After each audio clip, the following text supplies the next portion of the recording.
Ligne droite, la table ronde, Liselotte Dutreuil.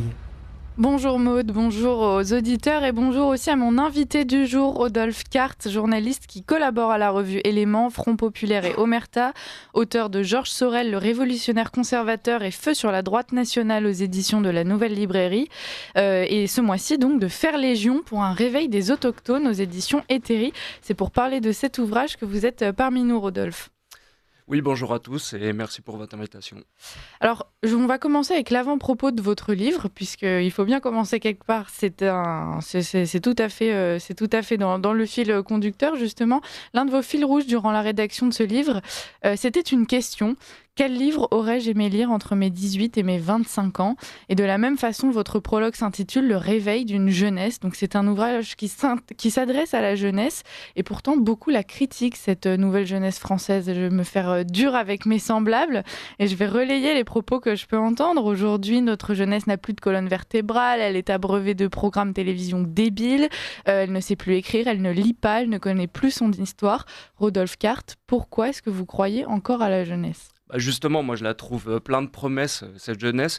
C'est vrai qu'après la sortie de ces deux livres, j'ai fait pas mal, j'ai fait un peu le tour de France des conférences. Je suis allé voir des syndicats étudiants comme la Cocarde. Je suis allé voir aussi des groupes souverainistes, des groupes un peu plus identitaires, l'Action française, ce genre de choses avec des inclinaisons politiques différentes. Et par contre, moi à chaque fois, ce que j'ai remarqué, c'est plutôt des jeunes bien construits, qui sont dans la vie active, qui sont des travailleurs, qui sont aussi comme ça, qui ont une appétence justement pour la matière intellectuelle.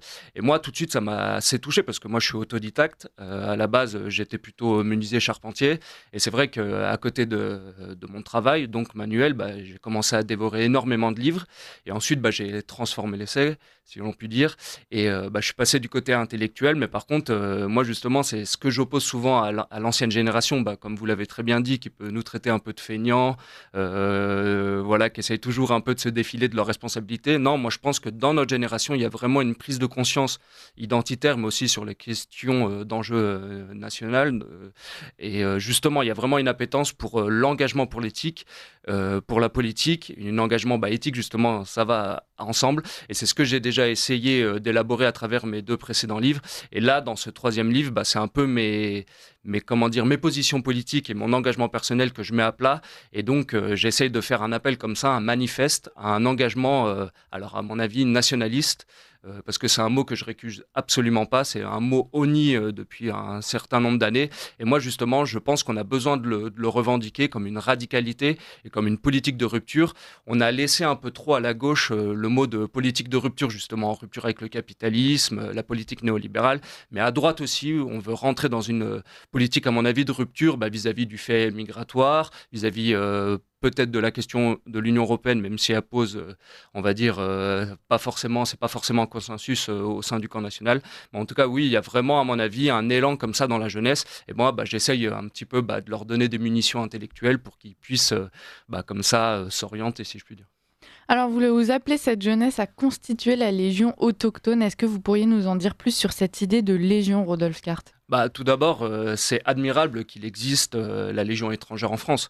Voir comme ça des étrangers venir se sacrifier pour le drapeau, au-delà de leur considérations religieuses, ethniques, c'est vraiment, à mon avis, admirable. Mais par contre, ce qui m'a toujours un peu surpris, c'est si on accepte que des étrangers puissent se sacrifier pour la nation, on le récuse en tout cas à une certaine jeunesse, et notamment une jeunesse autochtone. Alors bien évidemment, je ne parle pas d'engagement violent comme peut l'être le fait militaire, mais par contre, ne serait-ce que sur l'engagement politique, on voit qu'aujourd'hui, il y a vraiment une jeunesse comme ça qui est bridée. On le voit avec le matraquage qu'ont subi tous les dissidents, les groupes dissidents, mais aussi des personnalités, avec la fermeture de comptes, mais aussi le matraquage juridique, ce genre de choses. Et donc moi, ça m'a paru comme un paradoxe. On accepte que des étrangers puissent se sacrifier pour la France, ce que je trouve absolument admirable, je tiens à le répéter, mais par contre, je trouvais ça un peu paradoxal qu'on empêche une jeunesse comme ça d'avoir un attrait, une volonté de s'engager pour son pays. Et moi, je trouvais qu'il y avait un décalage qui était, à mon avis, assez problématique en tout cas. Et c'est pour ça que justement, moi, je pousse les jeunes à l'engagement. Alors bien évidemment, je vais pas les pousser à s'engager forcément de manière publique comme je peux le faire sous mon vrai nom, parce qu'on sait aujourd'hui qu'il y a un deux poids deux mesures, pas besoin de revenir dessus. Mais par contre, bah oui, j'ai envie de dire, vous avez le droit de vous battre pour votre pays, vous avez le droit de vouloir vous inscrire dans votre pays et pas forcément vouloir partir à l'étranger, parce que c'est aussi un discours qu'on retrouve à mon avis de plus en plus dans le discours de droite, c'est celui de l'expatriation. Et je pense que justement le nationalisme français, il est consubstantiel à la notion d'enracinement, de défense de son territoire. Vous avez un vocabulaire assez guerrier. Est-ce que cet appel à la jeunesse, c'est pas aussi un appel à retrouver une forme de combativité dans sa forme plus brutale? Bah, bien évidemment, il y a un côté radicalité que je vais absolument pas dénier, mais par contre, si vous voulez, c'est à chaque fois une radicalité organisée, ou en tout cas qui a un but politique à la suite, pour finir, parce que évidemment, il n'est pas question d'appeler à des mouvements, à des soulèvements, comme peut le faire beaucoup à gauche, où on voit qu'à chaque fois, ils en appellent à des manifestations, mais on voit que ça débouche sur rien. Non, là, il faut vraiment avoir, à mon avis, une vision sur le long terme, organisatrice et organisante, parce que, à mon avis, si nous, on combat, et c'est ce qui peut-être nous différencie du camp opposé, c'est que nous, on se bat pour nos enfants, pour nos petits-enfants. On a vraiment, comment dire, cette éthique du bâtisseur de cathédrale. Le bâtisseur de cathédrale, c'est que quand il commence son ouvrage, bah, il sait pertinemment que peut-être il va mourir avant de voir la constitution de l'édifice.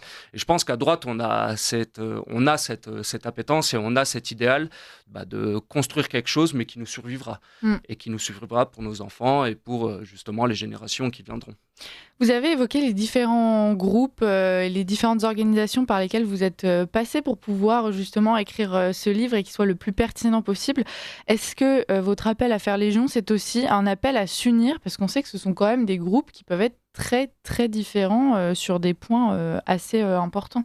Bah justement, moi j'ai toujours essayé de composer mes idées autour de deux points centraux à mon avis, qui sont l'identité et la souveraineté. Et on sait aujourd'hui que sur nombre de sujets, que ce soit des sujets politiques comme le libéralisme, le socialisme, ce genre de choses, ou même des dossiers géopolitiques, ou même des dossiers sociaux, on voit qu'il y a eu des points de clivage qui sont apparus, et notamment sur la question de l'Union européenne.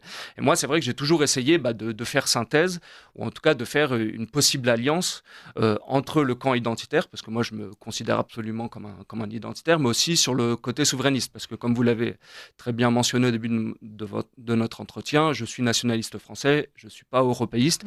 Ce qui n'empêche que j'arrive quand même à considérer ma dimension d'Européen. Bien évidemment, le peuple historique français est un peuple européen. Nous avons bien évidemment des alliances à faire avec nos voisins européens. Et c'est peut-être une différence que j'ai en tant que nationaliste avec le nationalisme du 19e siècle. C'est que moi, je ne suis absolument pas dans un nationalisme revanchard ou d'offensive vis-à-vis de nos voisins européens. Évidemment que l'Allemagne, l'Italie, l'Espagne subissent les mêmes périls que nous. En tout cas, ils ont un péril démographique. Ils ont un péril d'une élite justement qui a fait sécession d'avec leur peuple et qui joue contre eux. On l'a aussi vu cet été en Angleterre, où on a vu que justement le réveil comme ça autochtone, des autochtones britanniques, de la petite classe moyenne et des classes populaires, entre guillemets, ils se sont fait matraquer par une alliance entre un peu le lumpen prolétariat du coin, alors là-bas c'était plutôt les Pakistanais, et l'élite justement britannique qui leur a tapé dessus. Donc voilà, moi je suis absolument pas dans un nationalisme revanchard, mais par contre, oui, je revendique absolument cette dimension et qui repose, comme je vous l'ai dit, sur ces deux pieds, la souveraineté et l'identité. Oui, donc selon vous, la création d'une légion européenne pour la civilisation européenne, c'est moins pertinent qu'une légion purement française qui pourrait s'allier ensuite avec des légions allemandes, italiennes. Disons que moi, je trouve qu'il y a toujours... on est toujours plus honnête quand on discute entre nationalistes européens. Un nationaliste allemand, il va privilégier les intérêts allemands quand il va prendre un point de vue politique. Pareil pour un Italien et pareil pour un Français. Et je trouve justement que cette honnêteté nous permet d'avoir des points d'accord ou même des points de désaccord. Alors que si vous voulez, deux européistes, mine de rien, derrière, ce sont des européistes, mais derrière, ils sont aussi italiens et allemands. Et derrière, si vous voulez, ils vont quand même toujours privilégier leurs intérêts nationaux, même si c'est un peu camouflé, sauf par exemple quand on est français, où on sait que le fameux couple allemand qui est qu'une chimère, en final, il n'y en a qu'un qui est amoureux, c'est le français, et l'autre, l'allemand, l'est pas du tout, et par contre, on voit que c'est trahison sur trahison. Donc moi, je préfère cette relation, si vous voulez, honnête et franche, c'est qu'on peut discuter, et évidemment qu'on a des alliances à faire circonstanciées entre voisins européens, mais par contre, oui, il y a des intérêts, notamment géopolitiques, où par contre, là, on entre en désaccord. Par exemple, les pays baltes ou la Pologne ont plus intérêt à peut-être se mettre dans la main de l'allié de l'OTAN et des États-Unis parce qu'ils n'ont pas forcément confiance en nous. C'est ce que je regrette, bien évidemment, mais par contre, je ne peux pas leur en vouloir. Eux, ils privilégient leurs intérêts. Et peut-être il y a un pays qui est assez, qui a un exemple sur ce point-là, c'est la Hongrie. Je trouve que la Hongrie joue très bien ce jeu parce que c'est un petit pays, même si je trouve bien admirable sous certains points. Mais par contre, je trouve qu'ils jouent à fond leurs cartes. Ils n'ont pas la puissance que peut avoir la France d'un point de vue militaire, ou même sur d'autres points, mais par contre, ils jouent très bien leurs cartes, et ils arrivent à avoir une véritable démocratie qui est fondée sur la réelle politique. Ils peuvent parler à la Russie, mais ils peuvent continuer à parler aux États-Unis, ils peuvent parler à leurs voisins plutôt orientaux, mais aussi à leurs voisins européens. Donc je trouve qu'eux, justement, sont un exemple. Et il y avait un livre qui était sorti aux éditions de l'Iliade, justement, et de la Nouvelle Librairie, qui s'intitulait La stratégie hongroise. Et je trouve que ça, c'est véritablement quelque chose d'intéressant, parce que moi, je promeux justement le retour d'un État stratège en France, d'un État qui fait prévaloir les intérêts nationaux au détriment des autres. Alors peut-être aurions-nous dû commencer par ça justement, puisqu'il faut faire légion à échelle de la nation selon vous, on parle de la France. Je vais citer Maurice Druon, puisque vous-même vous le citez dans votre livre. La France n'est le fruit ni du hasard ni de la fatalité, elle n'appartient pas au nombre des pays que leur insularité ou l'enserrement des montagnes ou encore l'homogénéité de leur peuplement désigne à l'unité. Elle ne compte pas non plus parmi ceux dont un accident de l'histoire a figé le destin. Alors qu'est-ce que la France, Rodolphe Cart ? Alors moi, je vais prendre une définition. Il y en a 100 000 des définitions de la France. Mais en tout cas, d'un point de vue politique, moi, je trouve que véritablement, la France, son ADN, c'est le réalisme politique. Comme l'a très bien dit Maurice Druon dans cette citation, la France, elle ne peut pas être déterminée par son insularité, comme par exemple la Grande-Bretagne. Elle ne peut pas être non plus uniquement décrite vis-à-vis de son ethnie, comme peut l'être par exemple l'Allemagne, comme elle a pu l'être au moment de sa constitution nationale, ni, par une détermination géographique. C'est un assemblage assez hétéroclite, mais par contre, mine de rien, il y a quand même un peuple historique. Je veux dire, là-dessus, tous les démographes aujourd'hui s'accordent sur ce point-là. Oui, il existe des Français de souche, et oui, il existe un peuple historique qui s'est maintenu depuis le Paléolithique supérieur jusqu'on va dire au milieu du XXe siècle avec les grandes vagues d'immigration. Oui, il y a un peuple historique, et évidemment que c'est un des fondements et un des socles de la France. Moi, c'est ce que je promeus dans ce livre, c'est qu'il faut tout faire pour maintenir majoritaire ce peuple historique. Parce que justement, il s'est véritablement construit dessus, c'est le peuple de race blanche, comme disait Charles de Gaulle, il n'avait aucun scrupule à le faire, et nous, il faut qu'on ait aucune honte à dire ce genre de vérité. Mais par contre, ce qui est véritablement, comme j'ai dit, consubstantiel à notre ADN, c'est vraiment le réalisme politique, parce que la Constitution nationale, notamment avec l'effort de la dynastie capétienne, c'est de s'être constituée contre l'Empire, plutôt germanique, et contre aussi le pouvoir papal et Rome. C'est les fameuses excommunications qu'on a pu connaître, c'est la fameuse querelle entre Philippe le Bel et Boniface VIII. Et moi, je trouve justement que notre pays, il est magnifique sur ce point-là, c'est que c'est un conglomérat d'identités diverses, notamment provinciales, mais par contre, on a réussi à faire un consensus global, mais grâce aux politiques. Et c'est pour ça qu'aujourd'hui, quand le souverain et quand l'État souverain et stratège est détruit, c'est toute l'homogénéisation et l'unité française qui se détricote petit à petit, parce qu'on voit que de manière naturelle, si je puis dire, la France ne se détermine pas comme ça, en fait. Il y a besoin d'avoir cette patte humaine, cette main comme ça du souverain et de l'autorité. Et par contre, quand on n'a plus un roi, comme on l'a plus depuis 1793, il faut justement que d'autres autorités rentrent en jeu. Et à mon avis, cette autorité, moi, c'est celle que j'essaye un peu d'esquisser dans le mythe national. Elle se constitue autour de trois choses: d'un peuple historique, d'une idée, qui est l'idée d'indépendance, comme j'ai expliqué, et aussi ce territoire, parce que c'est la défense du territoire. Et la France aussi, c'est le pays des invasions. On a subi nombre d'invasions, mais par contre, ce qui nous a toujours, à mon avis, soudés, c'est la défense, et c'est la défense notamment des frontières. Vous venez d'évoquer ce mot de mythe national. Ce que vous essayez de faire avec votre ouvrage Faire Légion, donc je le rappelle pour nos auditeurs, c'est aussi de reproposer un nouveau nouveau mythe national à l'heure où justement bon nombre de nos gouvernants ont tenté de déconstruire ce fameux mythe national, Rudolf Ben Carr. justement, c'est la déconstruction du roman national, c'est la déconstruction, justement, cette idée que la France est une terre d'immigration, c'est une erreur et c'est un mensonge. Vraiment, à chaque fois qu'on nous le répète, je me souviens, pour les habitants de Paris, et c'était quoi l'année dernière, on a eu ce moment où on avait des publicités, vous savez, où ils disaient oui, l'immigration, et ils nous montraient des princesses et en tout cas des personnalités qu'on jouait dans la royauté française. Je dis ça n'a rien à voir. Évidemment qu'aujourd'hui, il y a une différence avec les flux, avec l'origine des immigrations, ce genre de choses. Donc oui, il faut absolument s'opposer, à mon avis, à ce matraquage et à cette déconstruction de notre identité, oui. Aujourd'hui, je le disais dans ma précédente question, l'heure est à la déconstruction. Vous tentez de bâtir. Alors, bâtir dans un monde que l'on déconstruit, est-ce que vous pensez que votre tâche peut aboutir ? Est-ce que vous avez réellement de l'espoir ou est-ce que c'est une sorte de devoir militant et que vous honorez la noble idée selon laquelle on ne doit jamais abandonner, même quand tout semble déjà perdu, Rodolphe Carr ? En tout cas, personnellement, moi, je viens d'un petit village en Haute-Savoie. Et c'est vrai qu'à chaque fois que je retourne dans mon village natal, je passe devant ce monument aux morts. Et il y a mon arrière-arrière-grand-père qui est enterré, Jean Carr, mort à l'ennemi à Verdun.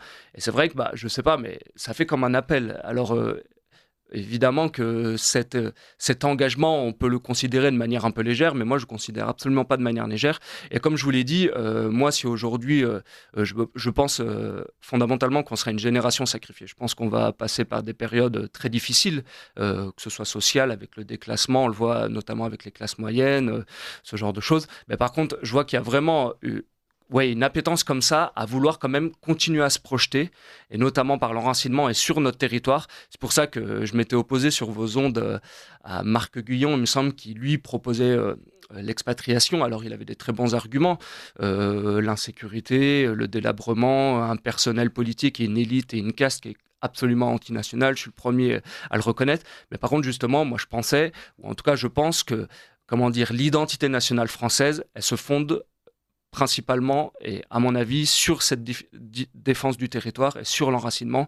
Et c'est vrai que pour moi, ça me paraît somme toute logique d'entrer aujourd'hui comme ça dans le militantisme politique à mon niveau, en écrivant des livres. D'autres le font par d'autres actions qui sont tout à fait louables et qui sont même qui s'imbriquent bien, et qu'il faut justement avoir cette pluralité d'engagement. Mais par contre, moi, je ne combats pas pour moi, je combats pour mes enfants, mes petits-enfants, je combats pour ma famille, pour ceux à venir. Et si vous voulez, cette idée de l'optimisme ou du pessimisme, bien sûr, je suis un être humain, ça me traverse tous les jours, mais c'est une question que j'élude très vite. Et en fait, je sais juste que j'ai affaire à mon devoir. Alors là, c'est des mots un peu grandiloquents, mais c'est vrai que c'est la chose qui me meut, en tout cas, quand j'écris, c'est de me dire, pour l'après, et pour ceux qui me dépassera, et ça, j'en suis tout à fait conscient.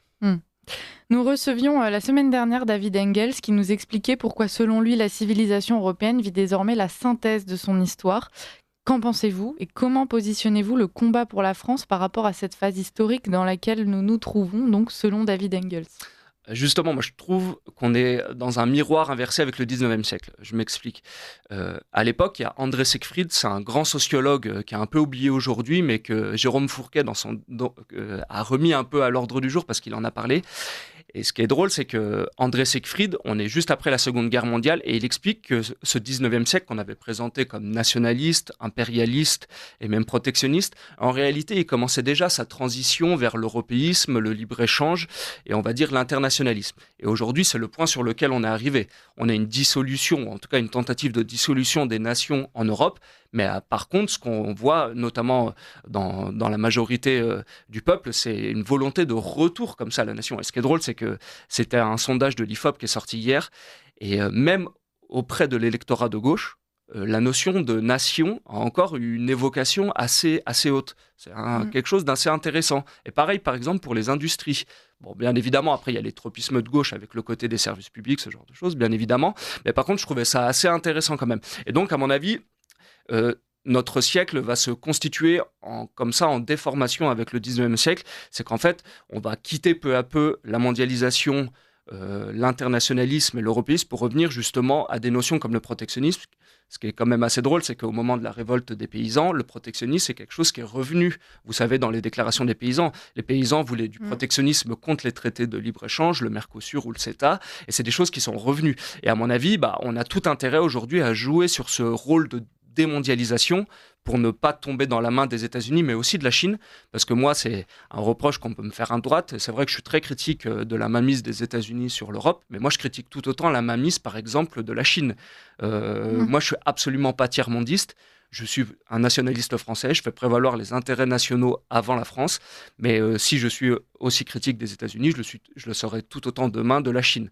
Donc là, voilà, c'était une petite mise au point qui était à mon avis nécessaire à faire. Et donc oui, justement, dans cette appétence pour la démondialisation, mais aussi avec l'apparition d'un monde comme ça multipolaire, je pense qu'on a tout intérêt aujourd'hui à rejouer nos cartes, à recentrer nos intérêts sur les intérêts nationaux. Et la proposition de David Engels, elle est assez pertinente, c'est vraiment ce cœur de l'Europe avec la France, l'Allemagne, le Benelux, le nord de l'Italie. Moi, je le renie absolument pas aussi. Mais par contre, je pense que, comme je vous l'ai dit, il faut avoir des relations honnêtes et franches entre Européens. On a une histoire commune, on a des racines communes, on peut très bien se parler, tout en conservant nos intérêts nationaux. Mais par contre, pour faire des alliances, pour s'opposer, que ce soit aux États-Unis, à la Chine, ou même peut-être à d'autres puissances, évidemment qu'on peut avoir des accords. Donc, disons qu'on a une différence on n'est pas sur le même couloir, mais ça ne nous empêche pas d'avoir des dialogues, à mon avis, et d'avancer sur certains sujets, comme par exemple l'islamisation de l'Europe, et le fait de le combattre. On peut avancer en commun, bien évidemment. Donc vous appelez les Français à refaire un peuple, c'est même le titre de la 3e partie de votre ouvrage. Ça passe donc par la définition du mot peuple. Est-ce que vous pourriez nous en donner les critères d'appartenance ? Tout à l'heure, vous parliez de la Légion étrangère, par exemple, avec donc ces étrangers qui viennent et qui se battent, qui se mettent au service de la France. Rodolphe, est-ce que vous croyez à l'assimilation ? Est-ce qu'être français, c'est un état d'esprit ? Est-ce qu'il y a des réalités biologiques ? Comment est-ce que vous vous positionnez sur cette question ? Tout d'abord, comme je vous l'ai dit, il faut reconnaître qu'il existe et qu'il faut le préserver le plus possible, un peuple historique. Je ne vais pas revenir ici sur la formation du peuple français, qui est une émanation, entre guillemets, de la branche indo-européenne. Mais oui, évidemment, on a une parentalité, ou en tout cas, on a des liens avec les autres peuples européens sur cette origine indo-européenne. Ça a été démontré en paléogénétique, ça a été démontré au niveau de la linguistique, ça a été démontré aussi au niveau de la tripartition avec les travaux de Georges Dumézil, ce genre de choses. Donc évidemment qu'il y a une parentalité et évidemment que que la France s'est construite, comme je l'ai dit, avec la dimension politique très volontariste et constructionniste, mais aussi justement grâce à cette lignée d'hommes qui venaient comme ça d'une même terre et d'une même lignée. Il ne faut absolument pas le nier. Mais par contre, moi, ce qui m'intéresse, ou en tout cas ce qui est assez sensible pour moi dans le côté de la révolution, de la Légion étrangère, c'est le côté volontariat. C'est le côté qui a vraiment une volonté d'engagement qui est personnelle. Et ça, à mon avis, c'est quelque chose qu'il faut reprendre. Alors, le modèle de la Légion étrangère, il n'est pas transposable au modèle national. Vous savez, souvent, on a le balai des militaires qui viennent sur les plateaux et qui nous expliquent, oui, avec un bon dressage militaire et un coup de clairon le matin devant le drapeau, on va les faire rentrer dans le tas. Je pense que c'est beaucoup plus compliqué que ça. Évidemment que ça concerne quelques individus. Encore une fois, De Gaulle avait tout dit. Il avait dit qu'on peut assimiler des individus et non pas des peuples. Moi, je suis absolument sur sa ligne là-dessus. Mais par contre, aujourd'hui, par exemple, si on considère que le critère ethnique pour constituer la France, on se rend bien compte qu'une partie des Blancs et des gens qui ont parfois, par exemple, des ancêtres sur X générations en France, sont proprement des traîtres. Aujourd'hui, à mon avis, on l'avait bien vu, par exemple, en Allemagne, quand il y avait eu des manifestations contre l'AfD, 90% de la manifestation, c'était des Blancs. C'était des Européens de souche, des Allemands de souche. Et aujourd'hui, on a la même chose aujourd'hui en France. Et on l'a vu encore cet été avec les manifestations en Angleterre. On a eu comme ça une alliance bâtarde entre ce lumpenprolétariat, ces populations fraîchement arrivées, et cette élite comme ça complètement sécessionniste du peuple de souche, qu'on fait alliance contre le peuple de souche. Donc c'est quand même des exemples qu'on doit garder en tête. Donc c'est pour ça que moi j'essaye, comme je vous l'ai dit, de toujours trouver un peu une voie médiane, mais qui n'est pas une voie molle, si vous voulez. Et demain, à mon avis, si on arrive véritablement à promouvoir comme ça un modèle français, c'est ce qui nous permettra de mettre en place des politiques pour lesquelles je me bats, qui est la fin de la double nationalité, une réimmigration partielle, un renversement de la balance entre droit du sol et droit du sang, où il faut évidemment privilégier le droit du sang, Et donc là, vous voyez, je pense qu'il faudra plutôt avancer cran par cran sur des petites politiques comme ça. Mais par contre, ce qu'il faut, c'est un modèle central, savoir où on va, une ligne de direction. Et après, la politique, on s'arrange au fur et à mesure. J'avance puisque l'heure tourne et puis j'ai encore 2 points à aborder avec vous, Rodolphe Carte. Vous appelez à l'action, mais aujourd'hui l'action est très risquée, non pas parce que l'on risque la mort physique, comme ça pouvait être le cas justement des légionnaires à l'époque sur un champ de bataille, mais parce qu'on risque la mort sociale, la perte d'amis, la perte de son travail. Souvent le combat doit se mener sur le terrain judiciaire. Donc tout ceci est un véritable défi pour un jeune Français qui est tiraillé entre le combat qu'impliquent ses idéaux et la volonté de s'établir dans la vie, y compris pour des raisons nobles et tout aussi importantes. Ça peut être de fonder une famille, faire vivre un foyer stable, éduquer correctement dans des bonnes conditions ses enfants.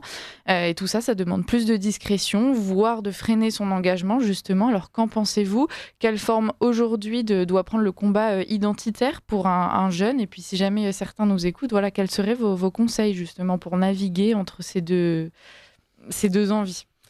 Comme je l'ai dit, moi, aujourd'hui, j'écris mes livres sous mon vrai nom. Donc, ça peut aussi m'attirer quelques désagréments. Et là aussi, moi, je préfère, entre guillemets, quelqu'un qui avance masqué, mais qui est dans la haute administration, qui a des postes stratégiques dans la finance, dans la banque ou dans que sais-je, mais par contre, qui va derrière nous permettre d'avancer aussi. Comme vous l'avez très bien dit, la répression, elle est terrible et elle continue à s'accélérer et à s'accentuer. On a souvent tendance à dire qu'on est en train de gagner la bataille culturelle, ce qui est vrai sur certains sujets.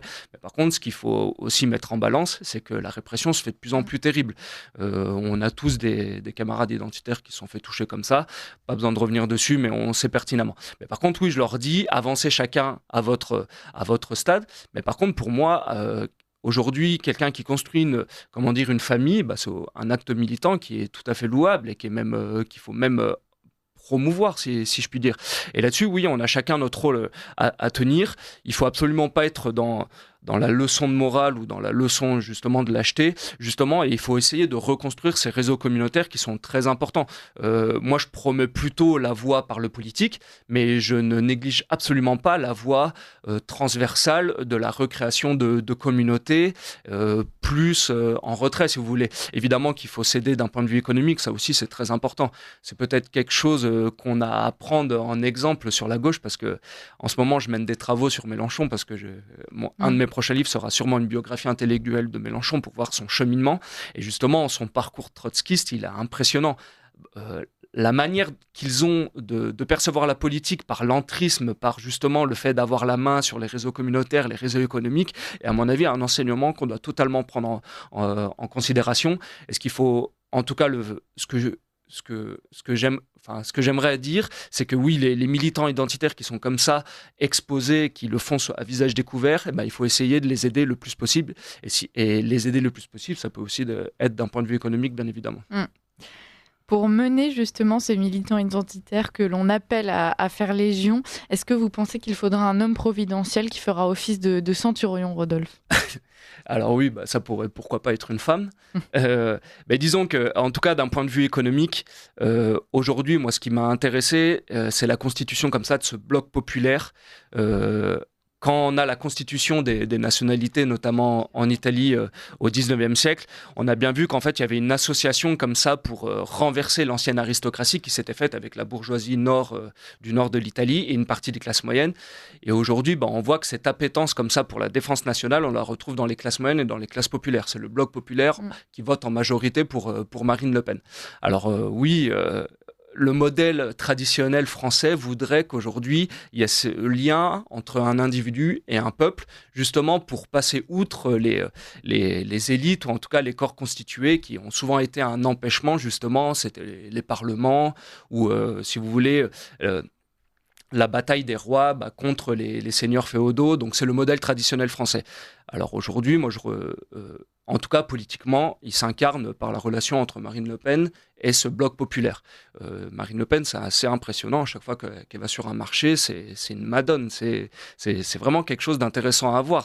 Tout le monde se rue. Certains la considèrent comme leur tante, l'autre leur sœur, l'autre vraiment une femme qui leur parle. Et moi, en tout cas, qui suis plutôt de la tradition populiste, ce profil m'intéresse grandement. Oui, moi je suis absolument pour, mais comme je vous l'ai dit, ça pourrait très bien être une femme. Une partie du nationalisme français vénère, et a raison, la figure de Jeanne d'Arc. Et c'est quand même drôle, parce que souvent à droite on nous accuse de masculinistes, alors que moi je connais pas un seul nationaliste français qui rechignerait à combattre derrière Jeanne d'Arc. Alors oui, cette incarnation, mais si elle se fait par un homme ou par une femme, moi je suis absolument pour. Merci beaucoup Rodolphe Card de nous avoir accordé de votre temps, et puis merci aussi pour cet ouvrage que vous nous proposez. Donc j'en rappelle le titre, Faire Légion pour un réveil des autochtones. Il est disponible aux éditions Héthérie. Il vient de sortir, chers auditeurs, on vous invite à vous le procurer, et également à vous le procurer pour vos petits frères, vos enfants, vos petits-enfants, puisque c'est un ouvrage donc, qui s'adresse avant tout à la jeunesse, mais bon, ça ne doit pas vous empêcher de le lire si vous n'êtes plus tout à fait jeune. On peut rester jeune toute sa vie après tout. Merci Rodolphe Card d'avoir été parmi nous, et à très bientôt.